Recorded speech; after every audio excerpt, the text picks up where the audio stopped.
और एक बार बोलिए कि प्रभु आज आपसे बात करने जा रहा है। मैं परमेश्वर को धन्यवाद देता हूँ। मैंने पहले कहा बगल वाला से बोलिए कि आप बहुत क्योंकि इंसान को झूठ सुनना अच्छा लगता है। ऐसा नहीं है, आप सब सचमुच बहुत अच्छे हैं, क्योंकि आपके जैसा खुदा ने किसी को नहीं बनाया। आप बहुत खास हैं। Praise the Lord. आप बहुत स्पेशल है, आप बहुत यूनिक है। भले हमारा नाम सिंघाड़ा पकौड़ा जैसा क्यों ना हो, फिर भी हम बहुत खास है, क्योंकि हमारे जैसे कोई नहीं है। Praise the Lord. सकल से कुछ नहीं होता, परमेश्वर जो अनुग्रह हमें दिया है वो हमें खूबसूरत बनाता है। Praise the Lord. परमेश्वर को धन्यवाद देता हूँ जीसस कॉज का इस रांची प्रार्थना भवन में आज दूसरी बार मुझे यह अवसर मिला है जमशेदपुर से आप सबके बीच में आकर परमेश्वर का कलाम का सेवा देने का। परमेश्वर को बहुत बहुत मैं शुक्रिया करता हूँ। साथ ही साथ सिस्टर योशिता, उनके हस्बैंड आज अभिषेक भाई भी हमारे साथ है, हमारे बहुत खास मित्र बोल सकते, भाई बोल सकते, साथ साथ उनका माता श्री भी है। तो आप सबों से भी मिलकर हमें बेहद खुशी हुई। हम साथ मिलकर पड़ोसी है जमशेदपुर में, और कई साल हम लोग साथ मिलकर सेवा किए, और आज फिर से एक बार उनके साथ भी मिलने का, सेवा देने का मौका मिला, इसलिए मैं भी बहुत बहुत खुश हूँ। आप सबों को मेरे तरफ से जमशेदपुर का बहुत बहुत मसीह सलाम, नमस्कार, प्रेज द लॉर्ड, जय मसीह। क्या आप लोग नाराज हैं मुझसे? तो अरे मैं हाथ जोड़ा ना, आप भी जोड़ दो जाना। देखो मैं टाटा में जाके बुराई ना करूँ ना, फिर आपको नहीं लगेगा कि मैं बुराई करूंगा, क्योंकि आप लोग बहुत अच्छे, गलत सोच ही नहीं सकते। बोलो यीशु मसीह की जय। कल हमने एक बहुत सुंदर सा संदेश को सुना, ध्यान किया, परंतु आज यहाँ जब आराधना चल रही थी तब परमेश्वर ने मुझे एक संदेश को दिया जो आपके सामने आज मैं उसको बांटने जा रहा हूं। संदेश ये है, हमारा जो थीम है उससे बिल्कुल मिलता जुलता संदेश है कि हमारा थीम क्या है? मसीह में विजय जीवन, या मसीह में हम कैसे जयवंत हो सकते हैं। परमेश्वर के लोगों, आज इस बेला में हम लोग अध्ययन करेंगे कि श्रापित दशा से हम आशीषित कैसे हो सकते हैं। How to turn our curse into blessings.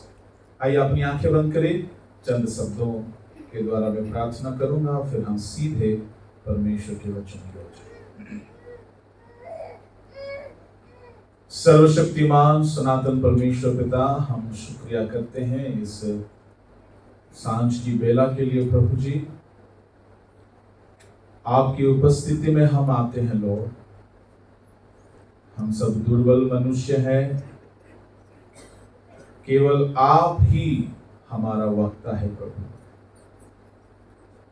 इसलिए हम आपकी ओर निहारते हैं, हमारे तमाम कमियों को मिटा डाल, और प्रभु जी अपने अनुग्रह से, कृपा से आज हरेक के साथ बातचीत करिएगा।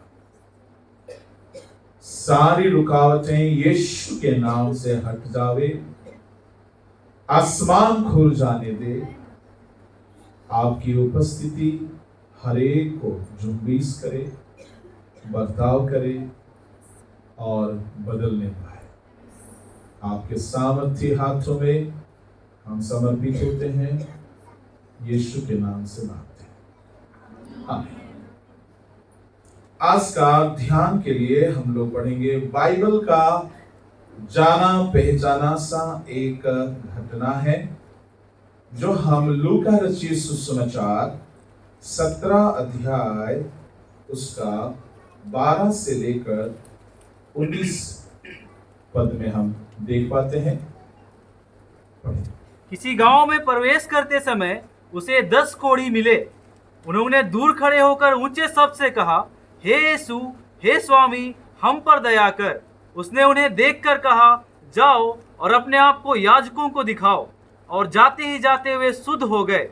तब उनमें से एक यह देखकर कि मैं चंगा हो गया हूँ, ऊंचे शब्द से परमेश्वर की बड़ाई करता हुआ लौटा और यीशु के पांव पर मुंह के बल गिरकर उसका धन्यवाद करने लगा, और वह सामरी था। इस पर यीशु ने कहा, क्या 10 शुद्ध ना हुए? तो फिर वे 9 कहाँ हैं?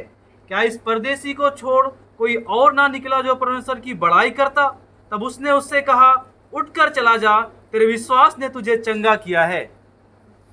परमेश्वर के नाम की धन्यवाद हो। यह जो शास्त्रांश है, आपने इसको बहुत बार सुना होगा। कलीसिया में पासवानों से, पादरियों से संदेश जरूर सुना होगा। 10 कोढ़ी का चंगा होने का घटना। परमेश्वर के नाम की धन्यवाद हो। आज का हमारा जो शीर्षक है, श्राप को हम आशीष में कैसे बदलें। श्राप से हम आशीष की ओर कैसे जाएं। आप में से कईयों को लग सकता है हम तो श्रापित है नहीं, हम तो आशीषित है। आज का संदेश में पता नहीं हमें क्या मिलेगा। परमेश्वर के नाम की धन्यवाद हो। बड़ा ध्यान से सुनते रहिएगा, तो जरूर परमेश्वर हमसे आज बात करेंगे। यहां पे यीशु मसीह किसी नगर में प्रवेश करते हैं और नगर के फाटकों के पास 10 कोढ़ी थे, और वे 10 कोढ़ी यीशु उस नगर में होकर जाते वक्त उन्होंने देखा, और देखकर बड़े ऊंचे आवाज से चिल्लाकर कहा, हे यीशु, प्रभु हम पर दया कर। वे दूर से यीशु को पुकारने लगे। सबसे पहला बात मैं कहना चाहूंगा, ये कोढ़ रोग जो है, ये एक श्रापित अवस्था है। पुराने जमाने में जो कोढ़ की बीमारी होता था, ये श्रापित लोगों को होता था, और पाप का सजा के रूप में परमेश्वर मनुष्य को कोढ़ रोग देते थे। परमेश्वर के नाम की धन्यवाद हो। और जिसको कोढ़ हो जाता था, उसको अपने घरों में रहने का इजाजत नहीं होता था। अगर किसी के शरीर में कोढ़ का घाव दिखा, तो उसको अपने घर से बेघर कर दिया जाता था। समाज से बाहर, गांव से बाहर, घर से बाहर और दूर इलाके में एक ऐसा छावनी होता था जहां कोढ़ी लोग झोपड़ी बना के, तंबू बना के रहते हैं। अगर वे शादीशुदा है तो पत्नी को और बच्चों को छोड़कर जाना पड़ता था।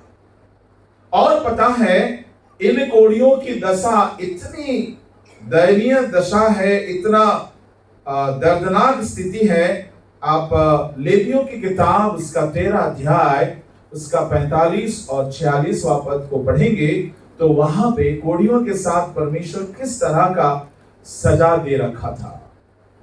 जिनमें वह व्याधि हो, जिनमें वह व्याधि हो, उस कोढ़ी के वस्त्र फटे, उस कोढ़ी का वस्त्र को फाड़ दिया जाता था, और सिर के बाल बिखरे रहे, सिर के बाल बिखरा हुआ रखना पड़ता था, और वह अपने ऊपर वाले होंठ को ढपे हुए अशुद्ध अशुद्ध पुकारा करे। अपने ऊपर वाले होंठ को ढांप करके अशुद्ध, मैं अशुद्ध, मैं अशुद्ध पुकारते हुए वो चला करेगा। जितने दिन तक वह व्याधि उसमें रहे, जितने दिन तक वह व्याधि उसके शरीर में रहे, उतने दिन तक वह अशुद्ध रहेगा, वह अशुद्ध रहेगा, और वह अशुद्ध ठहरा रहे। वह अशुद्ध ठहरा रहे, इसलिए वह अकेला रहा करे, वो अकेला रहा करेगा। उसका निवास स्थान छावनी के बाहर हो, छावनी के बाहर। गौर फरमाइएगा, अगर किसी का शरीर में, इजरायली लोगों का किसी का शरीर में अगर कोढ़ का घाव निकल जाता था, तो पहला है, परमेश्वर बोलते थे कि उसको अच्छा कपड़ा पहनने का इजाजत नहीं है। उसका कपड़ा को, उसका वस्त्र को, उसका पैंट को, उसका शर्ट को, उसका जीन्स को और उसका टी शर्ट को क्या कर दिया जाता था? फाड़ दिया जाता था। वो नया वाला नहीं पहन सकता, वो अच्छा कपड़ा नहीं पहन सकता। ये परमेश्वर का आदेश है। उसका वस्त्र को फाड़ करके, चाहे घर में अलमीरा में बहुत सारा ड्रेसेस है तो सारे ड्रेस को फाड़ते थे और उसको फेंक के दे देते थे, हाथ में भी नहीं पकड़ाते थे और कहते थे निकल जाओ यहां से, नहीं तो बच्चों को हो जाएगा। अगर जवान लड़का है तो माता पिता बड़ा दुख से अपने बच्चों का कपड़ा को फाड़ते थे, उसको दे देते थे और कहते थे प्लीज अब चले जाओ। रो रो करके उसको भगाना पड़ता था, क्योंकि अगर उस घड़ी प्यार दिखाएंगे, घर में रखेंगे तो सबको कोढ़ हो जाएगा, क्योंकि ये एक संक्रमण होने वाला एक व्याधि है, जैसे कोरोना, जैसे फ्लू, कुछ कुछ ऐसे बीमारी होता है जो बहुत जल्दी फैलता है, बगल वाले से तोहफे में मिल जाता है मुफ्त का, ऐसे कोढ़ होता है।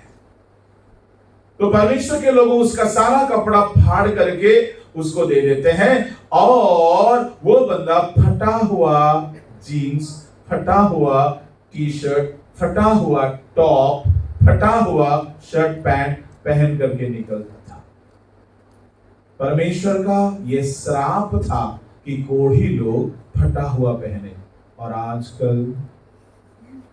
आजकल बोलिए ना, आजकल स्टाइल है। किसी जमाना का श्राप आज का जमाना का स्टाइल है। कहीं कोढ़ी तो नहीं है। अगर मूसा होते तो कहते क्या तुम्हें कोढ़ हुआ है बेटी, क्या मेरे बेटे तुम्हें कोढ़ हुआ है, फटा वाला पहन के आए हो। बच गए कि हम मूसा नहीं है, पर परमेश्वर तो है ना। जिस परमेश्वर ने इजरायलियों से कहा था केवल कोढ़ी लोग ही फटा हुआ कपड़ा पहन सकते हैं, मैं आशा करता हूं यहां कोई कोढ़ी नहीं है और ना ही कोढ़ियों का वस्त्र आपके घर में होगा। मैं आशा करता हूं आप लोग सब बहुत अच्छे लोग हैं और जिसके पास फटा हुआ कपड़ा है वो बाइबल का जोर से दिन के 3 बजे के बाद मुझे कम सुनाई देता है, 7 बजे तक। जिसका कपड़ा फटा हुआ है वो बाइबल के हिसाब से कौन है? जोर से। और मैं आशा करता हूं यहां कोई कोढ़ी नहीं है। बोलो यीशु मसीह की जय। परमेश्वर के लोगों, परमेश्वर केवल उनका वस्त्र को फाड़ करके उनको ऐसा अपना लज्जा को ढांपने का मौका नहीं दिया करता था।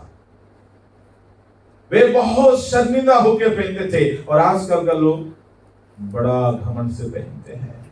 मतलब ये खत्म में कोढ़ी गई है। कैसा कोढ़ी है? इनको शर्म धर्म कुछ है या नहीं है? अरे कोढ़ियों को शर्म होता था कि फटा हुआ पहन रहे, बदनसीब है हम। मुझे अपना बचपन याद आ रहा है, एक बार फट गया था मेरा पैंट तो मुझे शर्म आया, मैं पहना नहीं जब तक उसको नहीं सिलाया गया। और आजकल शोरूम से खरीदा जाता, भैया वही वाला देना जिसमें वेंटिलेशन हो। बाइबल का कोढ़ी आज का जमाना का स्टाइल है। अगर वो बंदा श्रापित है तो उसका वस्त्र क्या है? जोर से बोलिए। अगर वो बंदा श्रापित है तो उसका वस्त्र भी श्रापित है। और मैं आशा करता हूं आप लोग कोई श्रापित वस्त्र नहीं पहनते होंगे। परमेश्वर के नाम की धन्यवाद हो। मेरे परमेश्वर के लोगों, अब दूसरा प्रॉब्लम क्या था जिसको कोढ़ हो जाता था? ये बंदा अपना होंठ को ढांपता था। वहां से शुरू हुआ है मास्क। क्यों ढांपता था? इसलिए कि इसका रोग किसी पे ना फैले।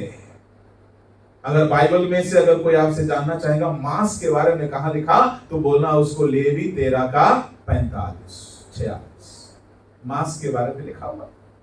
कोढ़ रोगियों को मास्क पहनने के लिए परमेश्वर हुक्म दिया था कि वे जाते समय अपने होंठ को ढांके। तीसरा,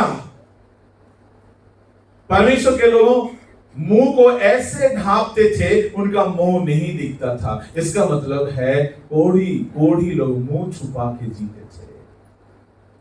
एक समय था कलीसिया में अपने आप को खूब दिखाते थे, खूब अपना पेंटिंग वगैरह करवा के खूब सेल्फी खींचते थे, खूब फोटो खींचते थे, खूब अपना ऐड करते थे, खूब स्टेटस रखते थे, खूब स्टाइल करते थे। परंतु जहां कोढ़ हो जाता था मुंह को छुपा के जीते थे। बोलते हैं ना, अगर किसी का जिंदगी में कुछ ऐसा गलती हो गया, बदनाम हो गया, तो बोलते हैं मुंह छुपा के बैठा है, मुंह दिखाने का काबिल नहीं है। ये दशा एक श्रापित दशा है। तीसरा प्रॉब्लम क्या होता था, रास्ता में जाते वक्त ये कोढ़ी लोग क्या बोलते थे, मैं अशुद्ध हूं, मैं अशुद्ध, मैं अशुद्ध। ये उनको पुकार के जाना होता था। क्यों पता है? क्योंकि उनका तो वस्त्र पूरा ढांपा हुआ रहेगा शरीर में, कई बार कोढ़ दिखेगा नहीं, तो कहीं ऐसा ना हो कि भीड़ भाड़ इलाके में होके वे गुजरे और लोगों से सट जाएंगे, तो लोगों का कोढ़ बीमारी फैल जाएगा। इसलिए परमेश्वर आदेश दे रखा था कि तुम जब जाओगे शहरों में, गलियों में, गांव में, भीड़ दराज इलाकों में, तो तुम्हें अपना परिचय देते हुए जाना होगा। क्या परिचय? मैं अशुद्ध हूं। ये बंदा मान लीजिए थोड़े ही दिन पहले चर्च का सेक्रेटरी था। चर्च में जब भी जाता था मैं क्या बोलता था, मैं सेक्रेटरी हूं, मैं फलाना जगह का सचिव हूं, मैं जनरल सेक्रेटरी हूं, मैं प्रेसिडेंट हूं, मैं ट्रेजरर हूं, मैं अमका हूं, ढमका हूं, मैं स्पीकर हूं, मैं फलाना हूं, ठिकाना हूं। खूब डींग मारता। कई बार होता है ना, अगर किसी को थोड़ा सा भी पदवी मिल जाए, खड़े होते ही बोलता I am right reverend and अमका ढमका दुनिया अपना, ताकि लोग उसको देखे, बाप रे इतना बड़का डिग्री पाया। एक बार कोढ़ हो जाने के बाद क्या बोलेगा मुंह में, मैं राइट रेवरेंड अशुद्ध हूं, मैं सेक्रेटरी अशुद्ध हूं बोलेगा। अब इसकी बोली बदल गई है, मुंह छुपा रहा है। एक समय था कलीसिया में, समाज में, सोसाइटी में, मैं अमका, मैं फलाना, मैं ऐसा हूं, मैं ऐसा हूं, बहुत कहा होगा। परंतु जहां कोढ़ आ गया बोली बदल गई। क्या वो बोल सकता, पुराना परिचय दे सकता, मैं किसी जमाने में ऐसा था परंतु आज मैं अशुद्ध? नहीं बोलेगा। प्रभु के लोगों कितना दुख का विषय है। रास्ते में जाते जाते चिल्ला रहा है, मैं अशुद्ध हूं, मैं अशुद्ध हूं, मैं अशुद्ध हूं। अगला दशा क्या है उसका? अपना सर का बाल बिखरा हुआ रहेगा, कंघी नहीं लगाएगा, तेल नहीं लगाएगा। आजकल का जमाना होता तो स्टाइल हो जाता शायद, पर उस जमाने में सर में तेल ना लगाओ तो या तो लोग बोलेंगे भूत पकड़ा है, नहीं तो कोढ़ी है। सोचिए, पूरा सर का बाल बिखरा हुआ है, फटा कपड़ा है और पुकार रहा है मैं अशुद्ध हूं। कहीं भी जाएगा, अगर रास्ते में जाएगा कहेगा मैं अशुद्ध हूं, तो लोग उससे हट जाएंगे। वहां से सोशल डिस्टेंसिंग का सिलसिला शुरू हुआ। लोग उससे दूर भाग जाएंगे, लोग उसको नफरत करेंगे, लोग उससे घिन रखेंगे, लोग उससे बात नहीं करेंगे। चाहे कितना भी प्यारा अजीज बचपन का कोई दोस्त भी रहा क्यों ना हो, जैसे देखेगा कि इसके शरीर में कोढ़ आ गया है, उससे कहेगा सॉरी भाई साहब, आज के बाद तुझसे मैं मिल नहीं सकता, बात नहीं कर सकता, आई एम सॉरी। सबने छोड़ा है, सबने त्यागा है इनको। जिससे शादी करने के समय वादा करते हैं ना, बहुत लंबा लंबा वादा करते हैं, आपने तो सुना ही होगा, सुख में, दुख में, गरीबी में, संपन्नता में, कोढ़ी को छोड़कर, कोढ़ छोड़कर। अगर कोढ़ हो गया तू अलग, मैं अलग। शादी का शपथ भी वहां काम नहीं आता। जिसके साथ वादा किया था कि सुख में दुख में दोनों साथ रहेंगे, कोढ़ होते ही पत्नी बोलती प्लीज चले जाइए, कोढ़ में हम आपके साथ नहीं रह सकते। अपनों को छोड़ करके अब इससे कोई बात नहीं करेगा, कोई उसको देखने नहीं आएगा, कोई इससे संपर्क नहीं रखेगा, और कोई इसके साथ प्यार से पेश नहीं आएगा।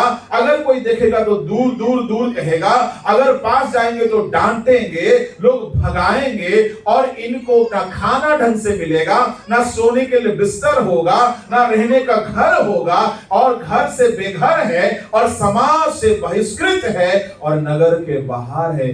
भीख मांग के जीने के अलावा दूसरा कोई चारा नहीं है। वो अकेला रहते हैं।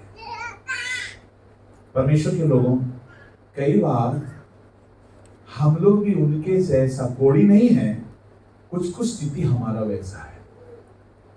कैसा है? हम बहुत तन्हाई में जीते हैं, घर में लोग भरे पड़े हैं, परंतु आपकी तकलीफ को समझने वाला कोई नहीं है। एक कोढ़ी अकेला रहता था। अरे आप 10 लोगों के साथ घर में रहते हो, फिर भी आपका मन किसी से मिलता नहीं है। आपकी तकलीफ को, आपकी परेशानी को, आपका समस्या को कोई समझते ही नहीं है, तो आप क्या तन्हा नहीं हो? कोढ़ रोग के कारण वे तन्हाई में जीते थे, पर हम लोग घर में भरा पूरा परिवार के साथ रहकर भी तन्हा जीते। ये तन्हाई कहीं ना कहीं एक श्रापित दशा है। शरीर का रोग उनको ऐसा बना दिया कि वे श्रापित कहलाते थे। सुबह उठने से जो उनका रूटीन बन गया था कि नाश्ता करो, चाय पियो, कॉफी पियो, जूस पियो, शरबत पियो, फिर लंच में खाना बढ़िया से खाओ, दोपहर में आराम करो, रात को घूम के आओ, ये सारा रूटीन बंद हो गया। अब सुबह उठो, कोई पूछने वाला नहीं, भीख मांग रहे हैं, कोई दे दिया तो खाएंगे, नहीं तो भूखा रहेंगे। ऐसा नौबत किसी को ना हो, किसी का ना हो। ऐसे श्रापित लोग नगर के फाटक के पास थे, और यीशु मसीह एक दिन उस रास्ते में होकर जा रहा था। बड़ा ताज्जुब लगता है। क्या ताज्जुब लगता है? ये 10 के 10 कोढ़ी एक साथ यीशु को पुकारने लगे। परमेश्वर के नाम की धन्यवाद हो। परमेश्वर के लोगों, संदेश को मैं थोड़ा सा शॉर्ट करना चाहूंगा। कुछ खास बातें जो जरूरी है वही आपको बताऊंगा। सारा बात को नहीं बता सकता, ये बताने जाएंगे तो 8-10 घंटा का संदेश है, और मैंने कई जगह में पाठ करके बताया। आज 1 घंटे में आपके सामने जो खास जरूरी है वही बात को बताऊंगा कि श्रापित दशा से हम आशीषित कैसे हो सकते हैं। उसके लिए 4 काम इन्होंने किए हैं। कितने काम? 4। पहला काम इन्होंने क्या किया? इनका जो पहला काम था, 12वां पद को पढ़िएगा। किसी गांव में प्रवेश करते समय उसे 10 कोढ़ी मिले। उन्होंने दूर खड़े होकर ऊंचे शब्द से कहा, हे यीशु, हे स्वामी, हम पर दया कर। उसने उन्हें देखकर कहा, जाओ और अपने आप को याजकों को दिखाओ। हे यीशु, हे स्वामी, हम पर दया।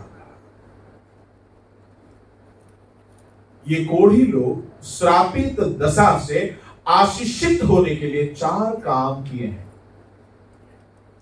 पहला काम है प्रार्थना। आप मसीह में आशीषित होना चाहते हो? प्रार्थना भवन में आके थोड़ी देर बैठ के चले जाने से काम नहीं चलेगा। आपको तब तक प्रार्थना करना होगा जब तक आपका श्राप आशीष में नहीं बदला हो।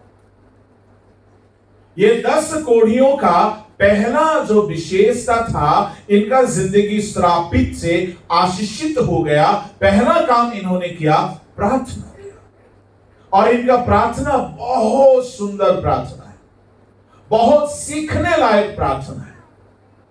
पता है कैसा इनका प्रार्थना? बहुत सुंदर प्रार्थना। और क्यों हम कह सकते हैं इनका प्रार्थना में कुछ सीखने वाली बात है। इन्होंने क्या पुकारा? हे यीशु, हे स्वामी हम पर दया कर। एक छोटा सा प्रार्थना है। इस प्रार्थना में वे परमेश्वर की दया को ढूंढ रहे हैं।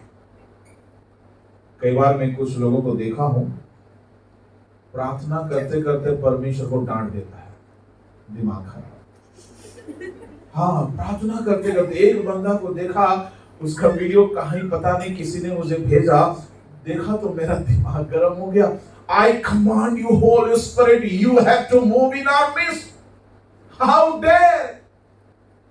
तेरी हिम्मत क्या? I command you, Holy Spirit, who are you? तुम कमांड कर सकते हो पवित्र आत्मा? कुछ लोग ना भावनाओं में बह जाते हैं, कुछ भी बोलना है बोल देते हैं। दिनाकरण साहब, बीजर साहब का एक संदेश में सुना, मुझे वो याद रह गया। क्या है? परमेश्वर के सामने कुछ लोग अनाप शनाप कुछ भी बोलता है। प्रभु यीशु आपको देना होगा, ऐसा प्रार्थना सुना है? नहीं सुना है तो मत सुनना कभी कभी। कुछ लोग डांट देता है। अरे अपना बाप को भी हमेशा नहीं बोल सकते। घर में जाके बोले तो मामी दीदी है, बोल सकते हैं। मम्मी क्या बोलेगी? इधर 6 नंबर दूंगा। ये पता नहीं ये बीमारी कहां से आ गई। कहीं से प्रार्थना में डांट देता है प्रभु को। प्रभु जी तुझे आज करना होगा। अरे बाप रे, धमकी है ये क्या? क्यों डांट लगा रहे हो? नहीं डांट लगाना, ये रॉन्ग प्रेयर है। दिनाकरण साहब का एक संदेश में मैं सुना, दिनाकरण साहब कह रहे थे कि हम उसके सामने घुटने टेके हैं, वो नहीं दिख रहे हैं, इसका मतलब इंसान थोड़ी है। हम नम्र हो जाए, आंसू बहाए, बेनती करे। कुछ लोग तो गजब है। गुड मॉर्निंग जीसस, रात भर टीवी देखा है, रात भर मोबाइल में 3 बजे तक पूरा दुनिया सिनेमा देखा है, सुबह उठते हेलो गुड मॉर्निंग जीसस। और कुछ लोग extra good morning Holi spirit. तुम्हारा दोस्त है या तुमको ही अंग्रेजी आता है? मेरे परमेश्वर के लोगों, परमेश्वर ऑनरेबल है, आपका दोस्त नहीं है। आप उसको हाय हालो नहीं कह सकते। He deserve glory and honor. वो आदर के योग्य है। दिनाकरण साहब का और एक बात बताऊंगा।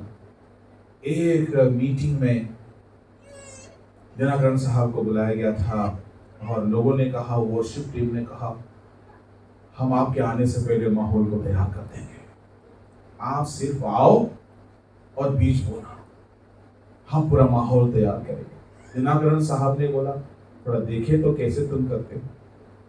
खबर मिला है वो लोग सैंडो गंजी पहन के, सोना गहना लड़का लोग पहन के, कोई पूरा लंबा लंबा रखा है जंगल झाड़ी, और लड़की लड़का समझ नहीं आता, और उस स्टेज में धुआं बीच बीच में छोड़ता है, फिर बिजली चमकता है।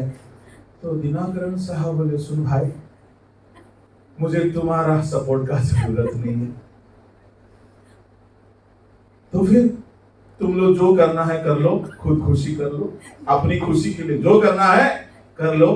तो फिर don't you need our help to have the power of Holy Spirit? ना भाई, मेरा self start engine Holy Spirit मेरे अंदर है। दिनाकरण साहब इसलिए कोई कितनों भी गाना गाए, वो अपना 2-3 गाना जरूर गाते थे, और उनका गाना गाने का मकसद ये नहीं था कि वो पब्लिक को सुना रहे हैं, वो प्रभु को स्वागत करते थे, दिल से गाते थे। तो मेरे परमेश्वर के लोगों, मेरा कहना है परमेश्वर आदर के योग्य है। आप किसी तरीके से उनको डांट नहीं सकते। हम कौन होते हैं डांटने वाले? अगर हम चिल्लाकर भी प्रार्थना करें तो भी हमारी चिल्लाहट में परमेश्वर के सामने एक पुकार सिर्फ हो, उसमें कोई परमेश्वर की ऊंची आवाज से हम बात ना करें। ये कोढ़ियों का प्रार्थना इतना खास क्या था पता है? इन कोढ़ी लोगों ने प्रार्थना में परमेश्वर को केवल दया मांगा। गौर फरमाइएगा, प्रार्थना में परमेश्वर की दया को उन्होंने ढूंढा। हमारी प्रार्थना में हम क्या ढूंढते पता है? हम परमेश्वर को आइडिया देते रहते हैं। प्रभु जी आज मेरा इंटरव्यू है, ओके लॉर्ड, मैं जब वहां पहुंचूंगी ना, उसका दिमाग को आप चेंज कर दीजिए और मेरे जीव को ना ऐसा एनॉइंटिंग में भर दीजिए ताकि हर बोली इतना सामर्थ्य हो कि वो कायल हो जाए और मेरा नौकरी हो जाए। इतना आइडिया तुमको है और तुम खुदा को टिप्स दे लो कि क्या करना है, तो तुम्ही को खुदा की कुर्सी में बैठे होना चाहिए। इतना आइडिया अगर है, कुछ लोग आइडिया देते हैं। बाइबल का परमेश्वर को आपको आइडिया देने का जरूरत नहीं है। मेरे परमेश्वर के लोग संसार के ज्ञान को तुच्छ जानता है, आप उसको क्या आइडिया देंगे? कुछ लोग बहुत आइडिया देता है, इतना आइडिया देता है कि परमेश्वर भी सोचता है इतना तुझे मालूम है तो भाई तू ही कर ले।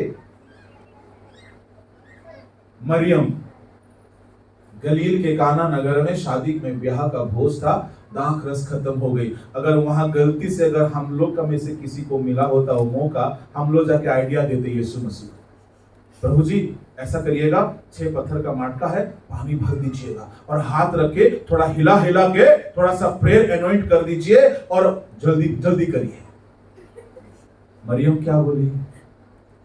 मरियम बोलती है बेटा दाख रस खत्म हो गया। इतना ही बोली ना?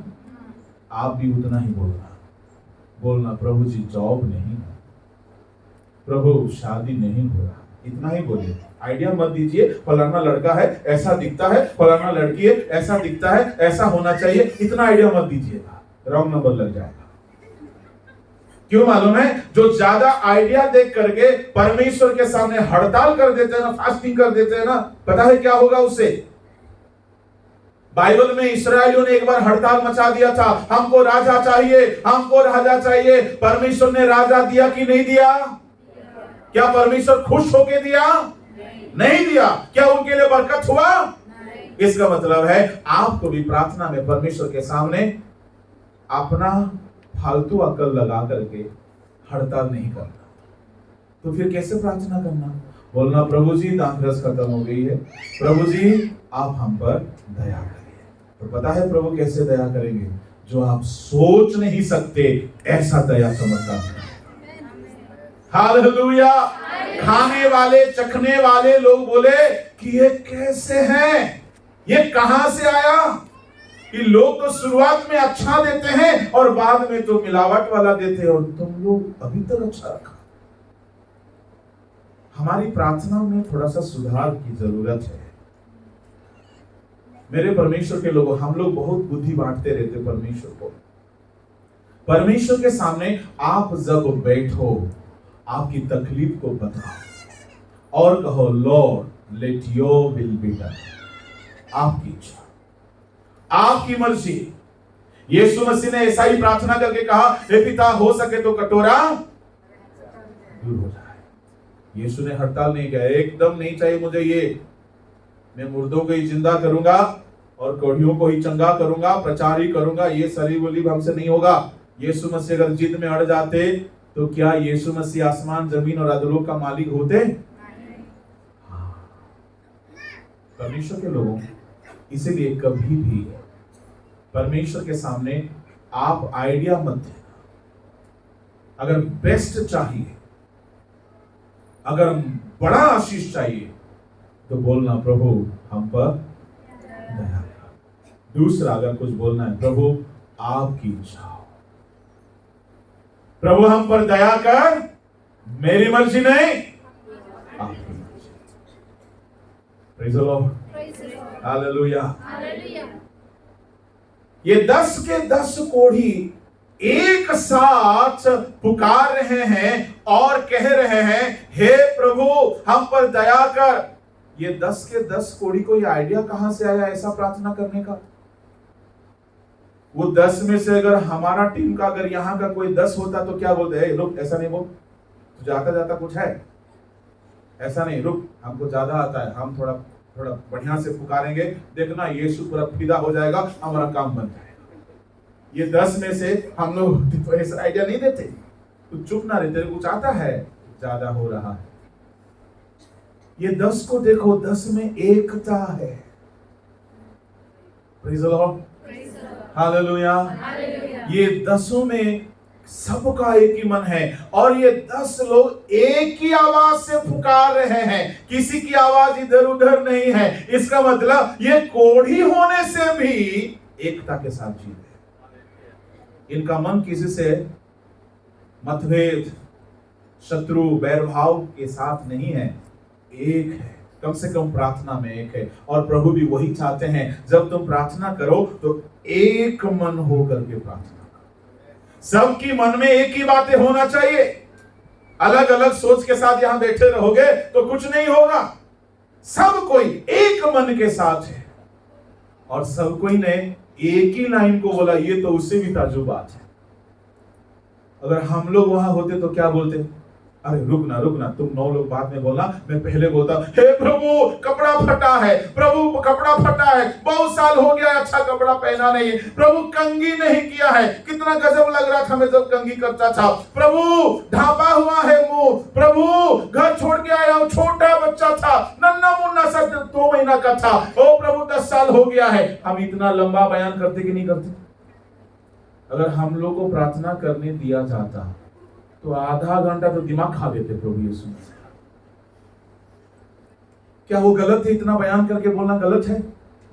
गलत भी नहीं है, परंतु एक बात बताऊं, कभी कभी आपको उतने सारे लंबा स्टोरी बताने का जरूरत भी नहीं है, क्योंकि वो बताने से पहले आपकी सारी जरूरतों को, तो आप उनके सामने उनकी दया को ढूंढो। प्रभु को आप जन्म होने से पहले आपका सारा स्टोरी पता है, आप उनको ज्यादा अपना सारा डिटेल्स में मत जाना है तो समय है तो जाओ। कुछ लोग ना हर दिन सुबह बैठ करके एक ही कैसेट ऑन कर देता है। पुराने जमाने में कैसेट होता था, सुबह हो तो रांची से शुरू होगा प्रेयर, रांची होते हुए सिमडेगा होते हुए, खूंटी होते हुए, मौसा मौसी चाचा किसी टाटा जाएगा, टाटा से थानबाद बोकारो सिंदरी होते हुए, हजारीबाग होते हुए, फिर दिल्ली बॉम्बे कोलकाता, इतना हो के हर दिन का एक ही प्रार्थना है।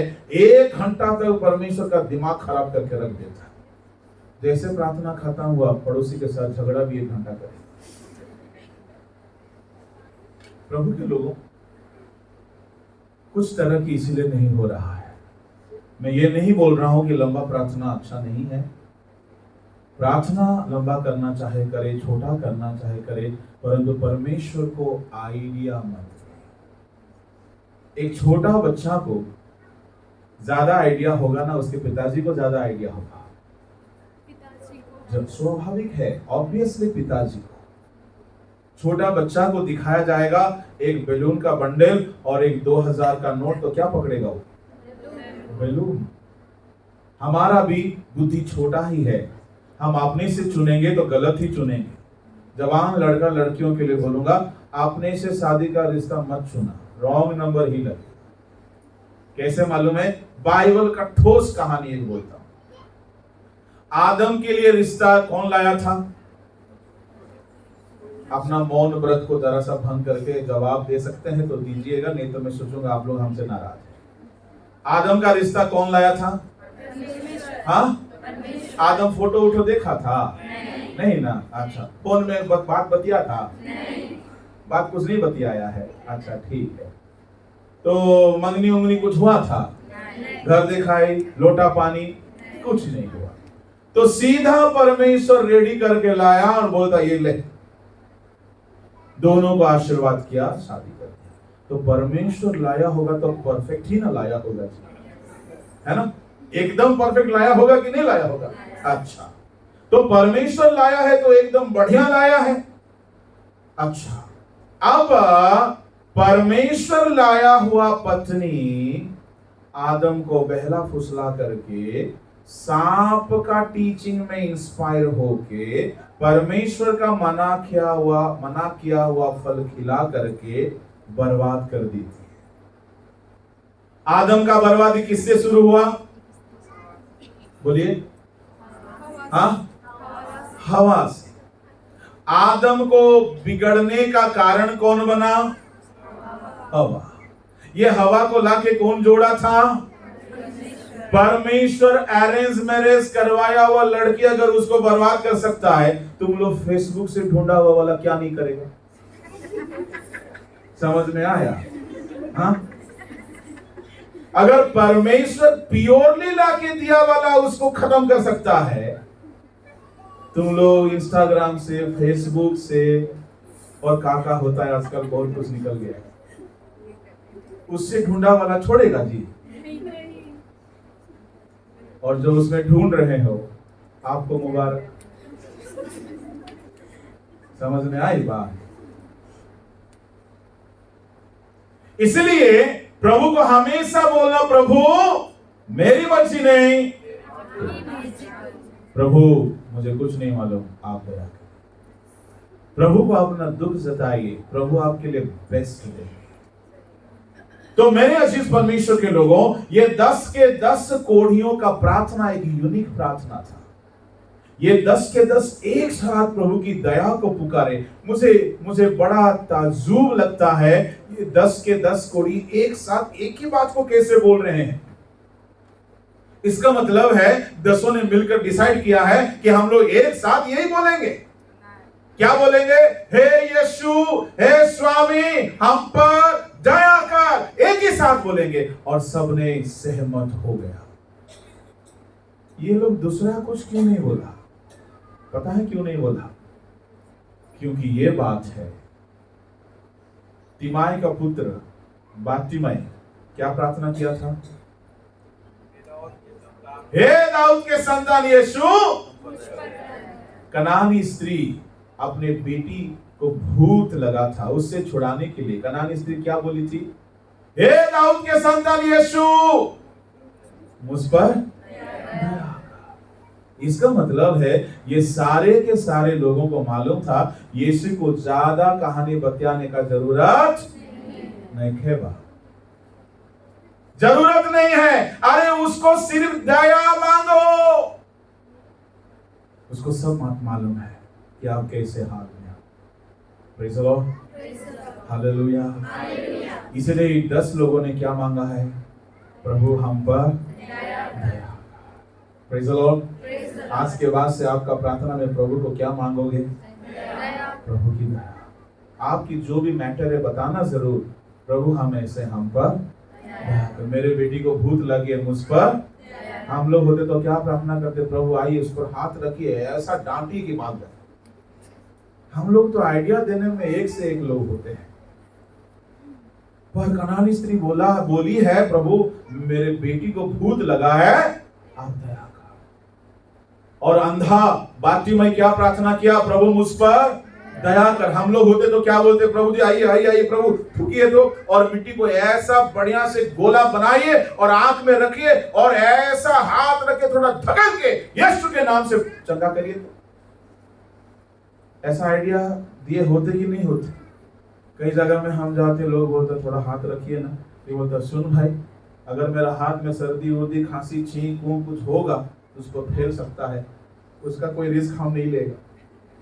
आशीष जाएगा नहीं जाएगा वो तुझ पे निर्भर करता है। कई बार तो आशीष चला जाता है, कई बार बीमारी भी जाएगा। अगर तू काबिल नहीं होगा तो आशीष नहीं मिलेगा। मेरे परमेश्वर के लोगों, मैं आपसे कहना चाहूंगा, परमेश्वर के सामने परमेश्वर का दया का प्रार्थना करना सीखो। Hallelujah, praise the Lord. तो इनका पहला कदम था, इनका प्रार्थना बड़ा खास था। दूसरा 14 पद को पढ़िए। उसने उन्हें देखकर कहा, जाओ। यीशु ने उनको देखकर कहा, जाओ और अपने आप को याजकों को दिखाओ। अपने आप को याजकों को दिखाओ। और जाते ही जाते वे शुद्ध हो गए। ध्यान से सुनिएगा। यीशु ने उनको कहा, जाओ, जाकर अपने आप को याजक को दिखाओ। Praise the Lord, hallelujah. एक बात बताऊं, याजक को दिखाने के लिए एक कोढ़ी तब जाता है जब वह शुद्ध हो जाता था। लेवी 13 अध्याय 14 अध्याय में कोढ़ी का घाव अगर चंगा हो गया, उसका दर्द अगर कम हो गया, उसको अगर सुकून मिल रहा है, तो उसको महसूस होगा कि वो चंगा हो गया है, तो जाकर बोलेगा याजक महोदय आप जरा देखिएगा, मुझे लग रहा है मैं चंगा हो गया हूं। तो याजक साहब क्या करते थे पता है? अच्छा ठीक है, तुम्हारा परीक्षा करेंगे। 7 दिन उसको कमरे में क्वारंटाइन में रखते थे। 7 दिन के बाद उसको निकालेंगे, देखेंगे घाव अगर और कम हो गया है, फिर से 7 दिन क्वारंटाइन में डालते थे। 14 दिन का क्वारंटाइन के बाद अगर घाव पूरा नॉर्मल हो गया है, तो याजक महोदय उसको बोलते थे तुम चंगे हो गए हो, अपने घर जा सकते हो। अच्छा, यहां पे यीशु ने, ध्यान दीजिएगा मैं सवाल पूछने वाला हूं, यीशु ने इनसे कहा जाओ अपने आप को याजकों को दिखाओ। ये लोग चंगे हो चुके थे या नहीं हुए थे? हाँ नहीं हुए थे। सही कहा आपने। बीमार बंदा कभी भी, बीमार एक कोढ़ी बंदा कभी भी कोढ़ चंगा ना होते हुए जाके याजक को दिखा सकता है? तो यीशु मसीह क्यों ऐसा बोल रहे जाके दिखाओ? ये कोढ़ियों का कोढ़ चंगा नहीं हुआ है और प्रभु जी बोल रहे जाओ याजक को दिखाओ। उस 10 कोढ़ी में गलती से अगर हमारा झारखंड का कोई होता, माथा खराब है। हम जाएंगे दिखाएंगे, याजक ऐसा डांटेगा ना, प्रभु जी आपको दया मांगे हैं, पहले ठीक कर दीजिए, फिर बाद में हम याजक को क्या पूरा शहर को दिखाएंगे। हम बोलते कि नहीं बोलते? हाँ, हम लोग कानून बताने में बहुत माहिर होते हैं। बोला देख भाई घाव कुछ ठीक है नहीं हुआ है और यीशु मसीह बोल रहे जाके दिखाइए, तो डांटेगा नहीं याजक? कोड़ लेके आ गया यहाँ सबको बांटने फैलाने। पर मैं सलाम करता हूं 10 कोढ़ी, शरीर में कोढ़ था। यीशु बोलते हैं जाओ याजक को दिखाओ। इस घड़ी ये लोग कोढ़ रहते हुए भी विश्वास में चले गए। Praise the Lord, hallelujah. ये आज्ञा मानना कठिन था। चंगा होने के बाद आकर के दिखाना किसी को आसान है, बीमारी रहते हुए चंगा हुआ जैसा जाना आसान नहीं है। इन्होंने कठिन आज्ञा को माना है। Praise the Lord. ये आज्ञा को मानने के लिए इनको क्या चाहिए? विश्वास। दूसरा हिम्मत। प्रभु के लोग श्रापित स्थिति को आशीषित बनाने के लिए पहला है प्रार्थना, दूसरा है आज्ञाकारिता। प्रभु का जो भी वचन है उसको मानो। तीसरा, नीचे कंटिन्यू। उसने उन्हें देखकर कहा जाओ और अपने आप को याजकों को दिखाओ, और जाते ही जाते वे शुद्ध हो गए। क्या हो गए? वाह, वंडरफुल। ये लाइन मुझे बहुत अच्छा लगता है। वे जाते ही जाते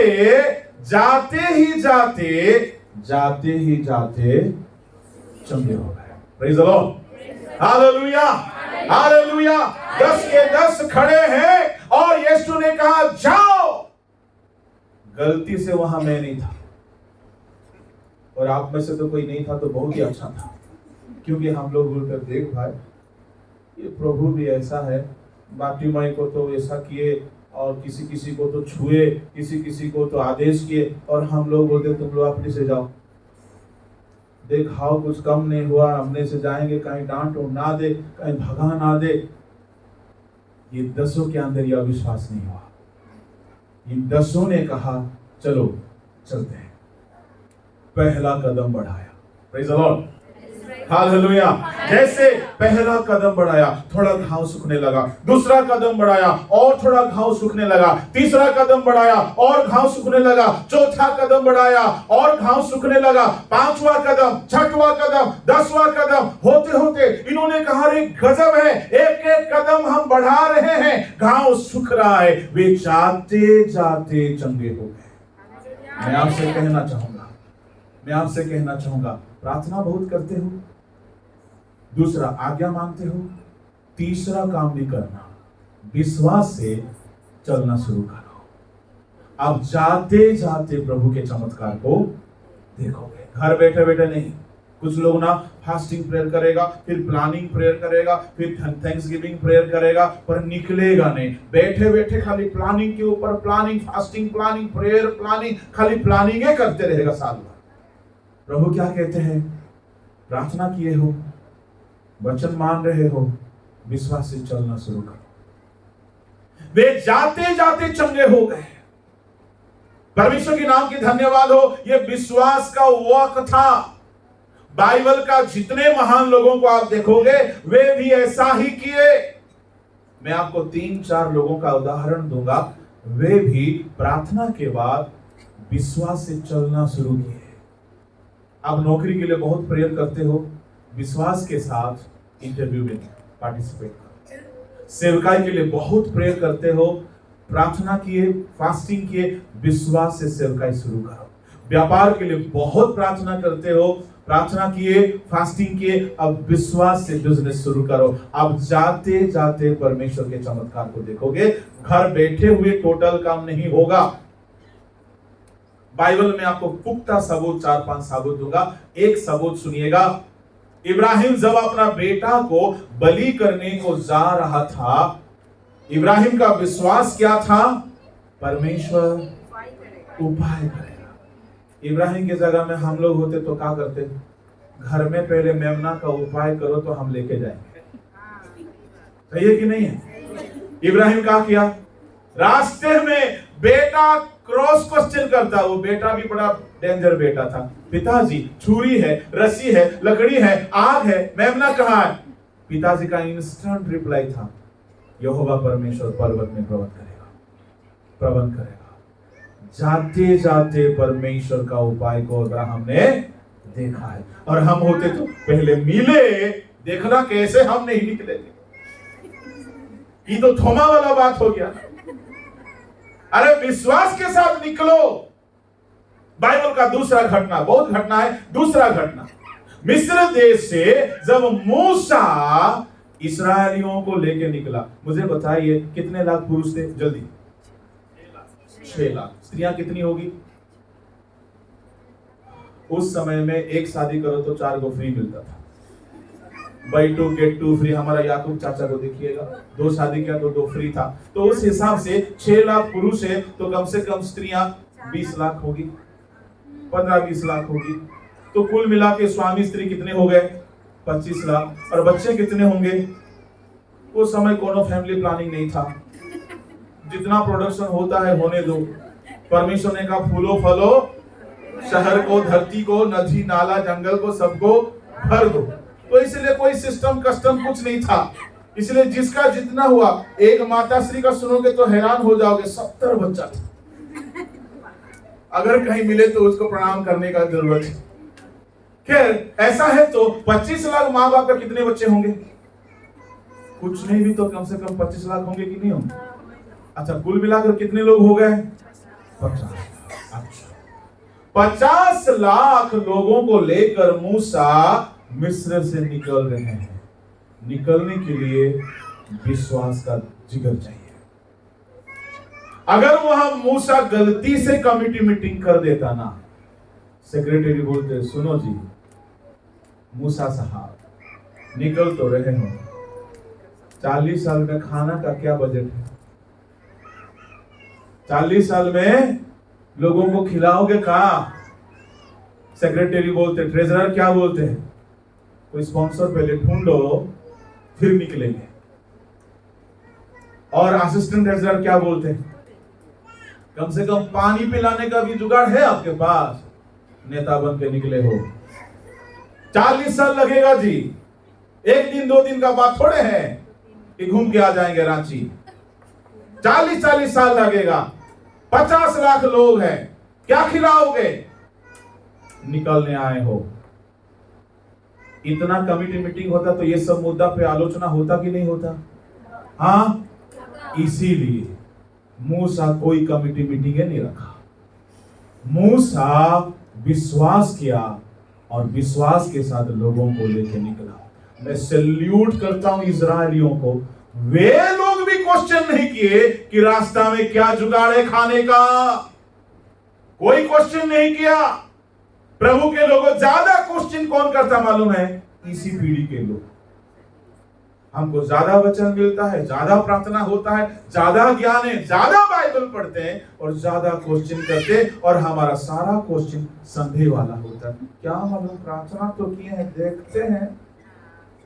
अब प्रभु कुछ उपाय करेगा तो हम जरूर सेवकाई में निकलेंगे। उपाय करने के बाद नहीं। मूसा विश्वास के साथ निकल गया। जैसे विश्वास के साथ निकला, रास्ता में लाल समुद्र है। अगर कमिटी मीटिंग होता तो कमिटी वाले क्या बोलते? सुनिए, पहले जहाज का थोड़ा जुगाड़ कर लीजिएगा, तब ना निकलिएगा, समुद्र है आगे। Praise the Lord, hallelujah, hallelujah. विश्वास के साथ निकले। जाते जाते कोढ़ियों ने शुद्धता को देखा, चंगाई को देखा। मूसा जाते जाते समुद्र 2 भाग होता हुआ देखा, मान्ना बरसता हुआ देखा, पत्थर से पानी निकलता हुआ देखा, पीतल के सांप से चंगाई को देखा, हाथ उठाने से लड़ाई में जीत को देखा। घर बैठे आप चमत्कार नहीं देखोगे। आप प्रार्थना करते हो, पहला काम, वचन को मानते हो, दूसरा काम, तीसरा काम है विश्वास के साथ आपको आगे बढ़ना। घर बैठे के खाली प्लानिंग मत करना। फास्टिंग करते हो, प्रेयर करते हो, विश्वास से निकलो। बाइबल का तीसरा बंदा एजरा। एक्सप्लेन करने को टाइम नहीं है। एजरा 3 दिन का फास्टिंग किया। एजरा का किताब 8 अध्याय का 20, 22, 20 से लेकर 23 तक पढ़ने की आवश्यकता नहीं है। बाबुल से लेकर यरूशलेम को लोगों को लेके जाना था और सोना, गहना, पैसा, रुपया और इस्राएली परिवारों को, बाल बच्चों को लेके जाना था। एजरा को खबर था रास्ते में चोर है, डकैती होता, छिनताई होता है। एजरा ने फास्टिंग किया। क्यों? राजा की सहायता नहीं मांगा, क्योंकि शर्म लग रहा था। क्यों शर्म लगा? क्योंकि राजा के सामने बड़ा बड़ा गवाही दे रखा था। अब गवाही दिया हुआ है, राजा को जाके बोलेंगे महाराज एक बटालियन फौज दीजिए ना, रास्ता में थोड़ा खतरा है। तो महाराज क्या बोलेंगे? और गवाही तो बड़का बड़का देते हो कि हमारा परमेश्वर हमारे साथ है, तो हमको किसी चीज का डर नहीं है। अब हो गया तुम्हारी गवाही खत्म। अब रास्ता में तुम इतना डरपोक बन गए, तुमको बटालियन चाहिए, तो अपना इज्जत डूब जाता। एजरा क्या किए पता? 3 दिन फास्टिंग किए। फास्टिंग करने के बाद विश्वास से चलना शुरू किया और बाबुल से यरूशलेम की रास्ते में ढेर डकैती होती थी। परमेश्वर सारे डकैती से उनको बचाया। वे जाते जाते परमेश्वर के चमत्कार को देखा है। और अपन घर में बैठ के चमत्कार देखने के बाद हम निकलना मांग रहे, ऐसा नहीं होता है। फास्टिंग करो, प्रेयर करो और विश्वास से चलना शुरू करो। एग्जैक्टली बाइबल का चौथा घटना यीशु के चेले। यीशु के चेले पवित्र आत्मा पाने के बाद पहला ही दिन मुर्दा जिंदा हुआ था? नहीं। पहला ही दिन रुमाल से चंगा हुआ था? नहीं। पहला ही दिन कलीसिया खड़ा हो गया? नहीं। जाते जाते प्रभु के काम को उन्होंने देखा। तो उसी तरह आप भी प्रार्थना करो, वचन को मानो। तीसरा है विश्वास से चलो। Praise the Lord. वे जाते जाते परमेश्वर के काम को देखा और जाते जाते चंगे हो गए। और चंगा होने के बाद 10 में से एक बंदा लौट के आता। चौथा काम है आके प्रभु को शुक्रगुजारी के साथ धन्यवाद देता। चौथा काम आपको ये करना है, आपका सफर में बहुत काम परमेश्वर करेंगे, तो प्रभु के पास लौट के आना मत भूलना। 9 के 9 भूल गए, एक बंदा लौट के आया। प्रभु के लोगों 2-4 मिनट में मैं खत्म करता हूं। ये 4 काम उन्होंने किए हैं। क्या है पहला काम?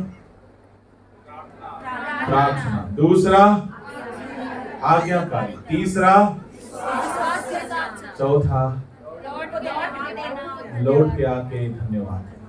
अच्छा, ये 4 काम करने से इनका जिंदगी पूरी तरह से आशीषित हो गई। 5 बदलाव आया इनकी जिंदगी में। क्या बदलाव हुआ पता है? पहला बदलाव है इनका स्थान बदल गया। ये नगर के बाहर रहते थे, अब परमेश्वर इनको चंगा करने के बाद अब इनका स्थान कहाँ है? नगर के बाहर रहेंगे अभी अपने घर में लौट जाएंगे। Praise the Lord. परमेश्वर उस मां के घर से लंगड़ा बंदा को पतरस के द्वारा चंगा किया। उस बंदा वहां हर दिन भीख मांगता था। चंगा होने के बाद वो दोबारा भीख मांगा नहीं, वो स्थान में दोबारा नहीं बैठा। मैं आपसे कहना चाहूंगा, परमेश्वर जिसको आशीष करते हैं उसका स्थान को बदलते हैं।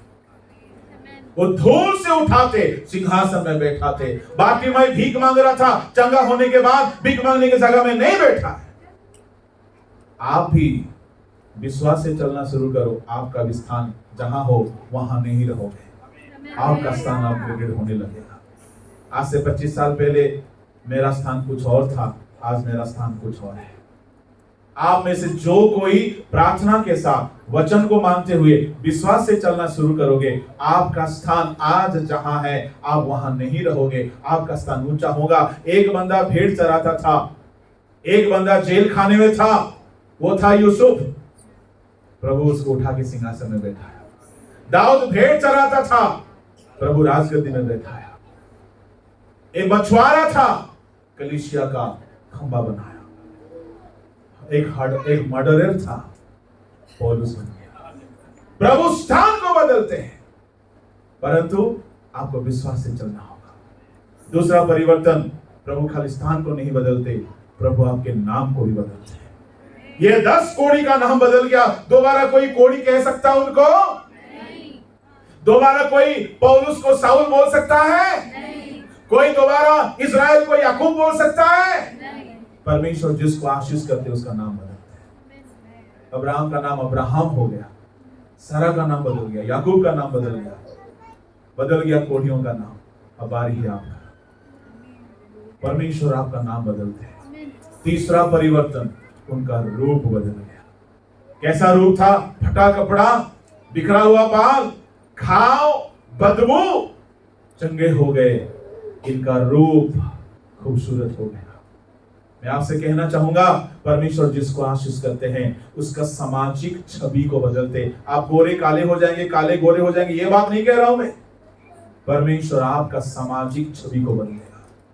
आज आप जो है, आने वाले दिनों में वो नहीं रहेंगे। समाज में आपका छवि बदलेगी, आपका इमेज बदलेगा। प्रभु जिसको आशीष करते हैं उसका रूप बदलते हैं। सिनाई पर्वत से उतर आने के समय मूसा का रूप बदल गया था। जिसके अंदर सेना समाया हुआ था, जब वह शुद्ध हो गया उसका रूप बदल गया।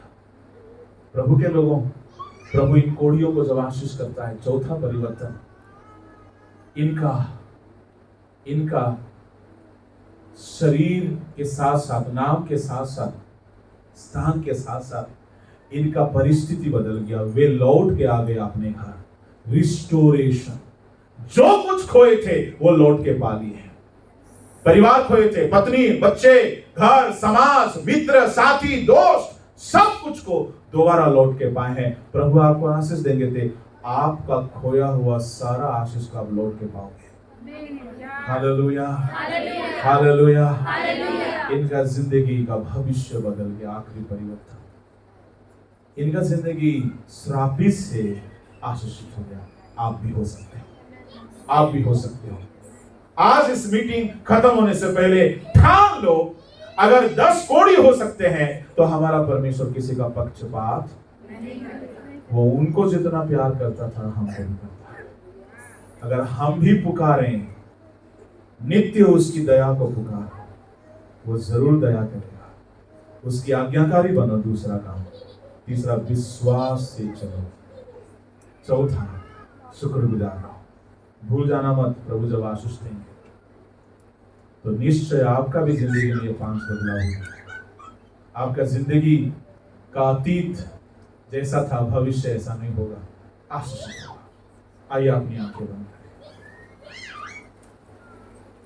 सर्वशक्तिमान सामर्थी परमेश्वर को था, आज प्रभु जी वचन सुनते सुनते अगर आपके बच्चों ने अपनी जिंदगी में कुछ सीखा है, समझा है, कुछ निर्णय लिया है, प्रभु उस निर्णय में कामयाब होने के लिए, उसके मुताबिक चलने के लिए प्रभु विशेष अनुग्रह दीजिए।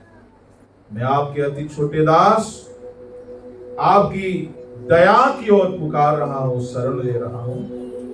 हर एक को प्रभु जी आप अनुग्रह, ये वचन फलवंत हो, हर एक की जिंदगी में 100 गुना असर लाए प्रभु, अद्भुत अद्भुत अनुभूतियों को लेकर आए, ऐसे बयान करें। आज की सेवा पर आपने अनुग्रह दिया, हम धन्यवाद देते हैं। धन्यवाद के साथ प्रार्थना यीशु के नाम से मांगते हैं।